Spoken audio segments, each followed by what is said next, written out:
So up until this point, I've taken a very historical perspective on Panama City. And the reason I've done this is because I believe it is well, impossible, very, very difficult to understand the contemporary political ecology of the city without understanding where it has come from. But now I'd like to shift into looking at the contemporary period, and a couple of themes that a political ecology lens, I think, suggests to us as important when reading the city. Now, the first thing I want to do is to look at how the history of the built fabric of the city is now kind of exists these days. If you were to go and visit the city, and there are a couple of areas of the city that I want to concentrate on. Now, you'll probably recognise these photos. These are the buildings that were built for the privileged gold roll workers for the white Americans. You'll recognise the external architectural style. The internal photo there is something that I've taken from a contemporary real estate website. So you could, if you've got enough money, you could go buy that house if you wanted to live there. I should have actually put the value on. That would have been interesting. But so there is an area of the city. You might have discussed with Jonathan the concept of a garden city. If you haven't, just quickly, the idea is pretty self-explanatory. It's an urban area with lots of green space. So the idea that all houses have their own gardens and there's collective green space. It was something that was developed in Britain in the 1920s, 30s, and there are lots of examples of garden cities in the UK and across the world. They're lovely. They are really nice places to live, I think. Very expensive. And exactly is the case in Panama City now. So this is the old Air Force base, and as you can see, the officers' quarters. Now, when the canal was transferred from the jurisdiction of the USA back to Panama as a sovereign country, and the land was reunited, this land was sold off and was privatized through auction of these houses, like much of the property that was originally controlled by the US-led Canal Authority. So these neighborhoods now are top, high-end, expensive. This is where the wealthy Panamanians and very wealthy external migrants of the city might live, and it is a really nice place to be. The other phenomena that's been occurring more recently is the shift towards high-rise city centre living. Now you can see an example here, a picture of contemporary Panama on the right-hand side. Now, if you're looking at a map of Panama City, this is around the area of Panama Bay in the Bella Vista area, and it's close to, so if you go back to look at the first map I showed you where the original location of the first Spanish settlement was, it's near to that. And if you want to look into particular neighborhoods for pictures or for more information, you can.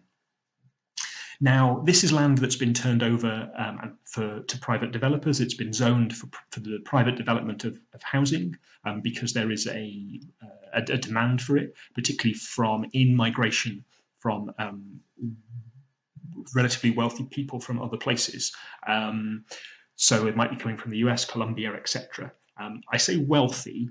This is relative in Panamanian terms. So obviously the ability to afford a high-rise apartment in Panama City is probably higher than people's ability to afford one in the USA. And interestingly, Panama is positioning itself as a place for US retirees who either categorically can't afford to retire in the USA because of its terrible socioeconomic situation for anyone who's not got loads of money, or for people who want a higher standard of living. So this is a really interesting physical manifestation of urban development, connected again to these broader geographies and sort of geopolitics and the international political ecology and the political economy. So really interesting. As you can see in the quote below, they're very high-end sorts of accommodation. Some of it is interestingly, so if you remember back to what I talked about in terms of the area around the Panamanian, the railway station, land value is increasing, and a process of gentrification, if you like, where external investment comes in, drives out poorer people. This is also happening on areas of land that's been traditionally occupied by Panamanians and Panamanian citizens of Panama City that have a lot less capacity. So we are seeing the same sorts of things, and we can see the same political ecology being driven throughout history. And indeed, this characterizes the world, right? This applies to all urban spaces. Those people who have lower financial capacity slowly get pushed towards the margins, because that geography, that desirable location, is taken by people who have more advantages. But even beyond this, this is sort of an interesting and even more interesting step, that actually it's also land being taken from middle class people and even upper middle class people. So really quite well-to-do Panamanians are seeing where they and their families have traditionally lived getting slowly overtaken by this high-rise, high-value, high-standard living. And I think this creates a really interesting tension, social tension, because while poor people very rarely have the capacity to resist these sorts of changes, the middle classes have the education, the understanding of formal institutions, the ability to organise, the time and the money to organise, to resist these sorts of things. So this could get more challenging. This is going to be a really interesting social dynamic to watch in the political ecology of the city going forward. Just thinking about the extent of this development, so some data here taken from one particular paper. There weren't many high-rise apartments, high-rise buildings in Panama City until relatively recently. So the prediction here that we're going to go from, what does it say? I think it's 7 up to 63 in the time period between 2000 and 2020. And this is quite significant physical change. And if you go back to one of the first videos I showed you, which was the comparison, I think, of Rio de Janeiro and another city in the Middle East, I think. And it was photos from like 1920 compared with photos of 2000 and whenever. You can see, you expect incredible change. But what we're seeing in urban centres now is that sort of significant change, not just in the physical fabric, but in the wider forces of political economy and political ecology in much shorter time periods. And this is likely, if we're going to get social tensions, this is likely to create them and to bring them to the fore. So change is really rapid in Panama City. Now, of course, the city also requires housing for people of different socioeconomic standing. So I want to think a little bit about working class houses now. Now, the new housing here is also getting built by private developers, so obviously driven by a private profit motive, and that hopefully tells you something about the trade-offs that might be made between the quality and the price. Again, a photo taken from a real estate website. So this piece of land surrounded by the yellow rectangle is, or at least was, for sale. Again, I forget the price of it. And this is zoned for private development. As you can see, a strip right along the edge of a fairly major road. I'm not 100% certain where this is in the city. I think it's out near the airport, but we've got essentially sort of a motorway there. And this is proposed for housing, which starts to tell you something about the political ecology in terms of how people of different socioeconomic standings get to be in certain environments. So the nice fancy apartment blocks next to the sea with a swimming pool, contrasted to living in low density housing next to a motorway, essentially for the working class. So very homogeneous grid-like patterns. So interesting extension here, thinking back to the Spanish colonial edicts that said we should make the city regular from the beginning, so it's well organized.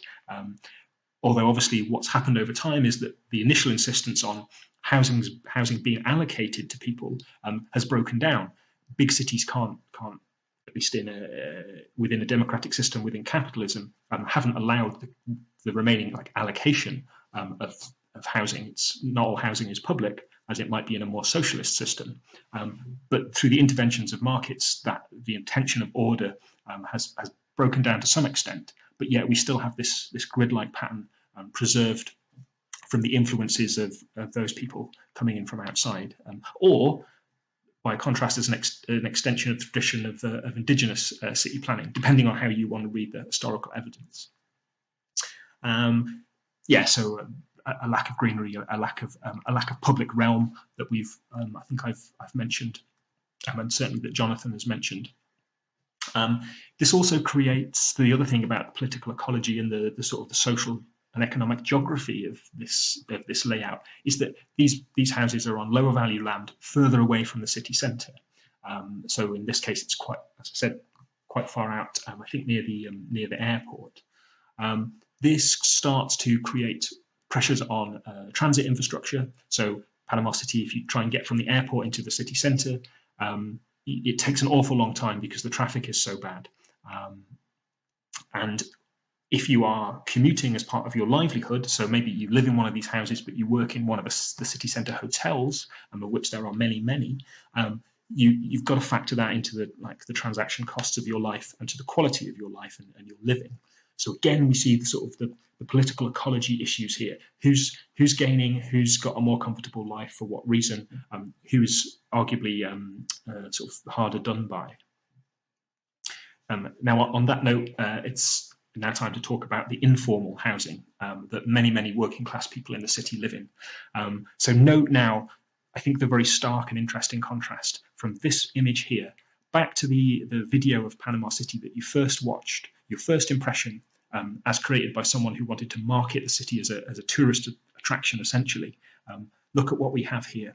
So a huge contrast, a huge hidden part of the city that if you go there, it's fairly easy to see, but it's not something that you necessarily are immediately confronted with when you start Googling Panama City. Now, these settlements are really interesting, like many informal settlements in history and across the world. They've initially been created through people just doing it, taking land and building houses. But then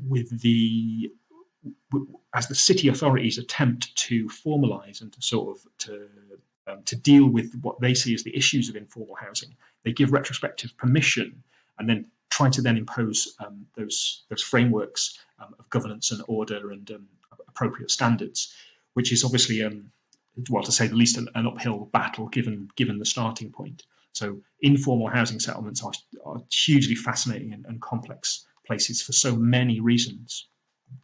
The interesting things about this is because of, again, the area, the physical geography. So as it says at the bottom, this is in very low-lying land. You can see, so the other side of the road in this picture. So this is a major road skirting round, going off to the airport, I think. The other side here, this is the ocean, this is the sea. So the only thing sitting between these houses and getting totally flooded is that barrier. And it actually looks like there's a water or a way or a road exit underneath this. But this water here is residue from the ocean, which is out there somewhere. So I don't know if there's been any major flooding incidents, but there's a great concern for the integrity and resilience of this land. And now let's think about climate change. Now let's think about raising sea levels and more extreme weather. These are the people that are going to suffer the brunt of that if those events come to pass. And again, this is about the political ecology of the city, how the differentiate environmental outcomes and opportunities are mediated by socio-economic opportunity and create a very stark contrast between those people who might be all right in the event of extreme weather and those people who very much definitely won't be, just as we've seen in places like New Orleans in the United States, etc. And obviously the contrast here is particularly stark because in the same picture, you can see one side of the road to the other, the very different lives that people have, all of which is encoded and built within the physical fabric of the city, overlaid with all the sort of the socially constructed discourses, rules, regulations, cultural interpretations. This is why political ecology is so unbelievably fascinating and important to understand the urban space. So now, just finally, I want to look at another way that this manifests in outcomes. I want to draw on one particular recent paper that looked at inequalities of life expectancy at birth in 6 Latin American cities, including Panama City, broken down by sex and also by socioeconomic status. Now, knowing what you know about Panama City, about what we've talked about the sort of the broader themes in political ecology, you can probably have some sort of idea about what results we might find here. So Panama City, of all the cities that were looked at in this study, had the highest level of inequality of life expectancy, and that was differentiated by sex. So here we can see a social sort of a biosocial inequality linked to sex, and potentially we could extend that to gender. But so the inequality of life expectancy for men is 9.8 years, but it is higher for women at 11.2 years. Now that means as a woman born in Panama City, depending on your socioeconomic standing, of course, you could live for 60 years or you could live for 71 years. So that's 11 years.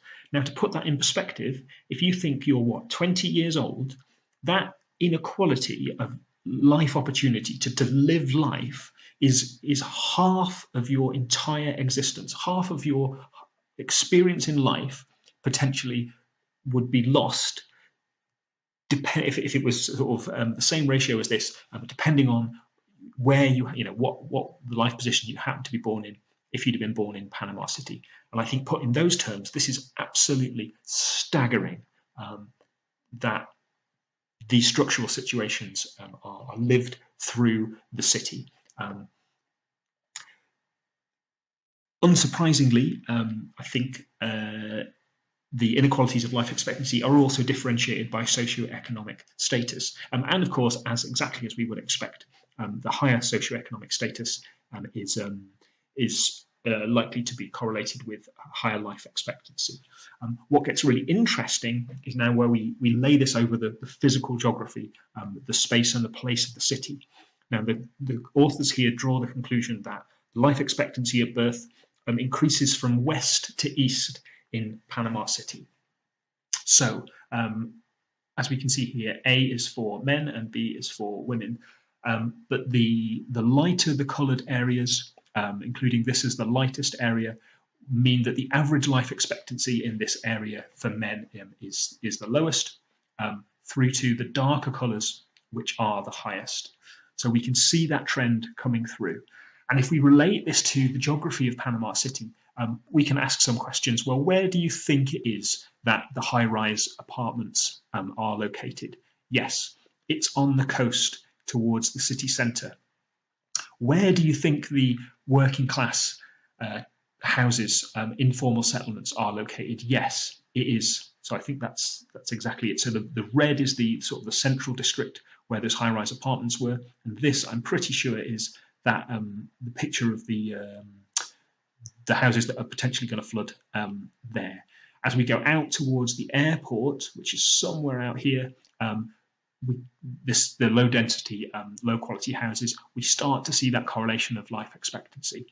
Now, if we come back in, where's the canal? It's probably somewhere here, I think. I think that's the inlet. So this is maybe this is Panama Bay. This is possibly the old town. So Panama Viejo, the second San Felipe, the second bit. And here we have the canal zone housing that was built for those gold roll workers, the white Americans, and now the Panamanian and international elites that live in the nice, airy, fancy houses. So here we can see the physical geography of the city, the space, and all that sort of the social and legal things that get overlaid, affecting people's length of life. We can start to then dig into the specific reasons for this. So, taken from another paper here by Whiteman in 2018, we can think about the correlations of socioeconomic status being mediated by exposure to disease-carrying mosquitoes, and how that may have health implications that not necessarily resulting in death and fatality, but certainly mediating the sort of the I guess resistance to other negative shocks on your health. You know, if you've got malaria and you get something else, well, if you've got malaria, it's not great in itself. If you've got malaria or have had malaria and you get hit with other things, there's a compound inequality effect here. And interestingly, it's also mediated by knowledge and information, access to education, connectivity to different cultural, different sort of cultures and more popular knowledges. So those people of lower socioeconomic standing likely to have both less knowledge about malaria and how it's transmitted and how you take precautions against that, and therefore correlated to concern for mosquitoes.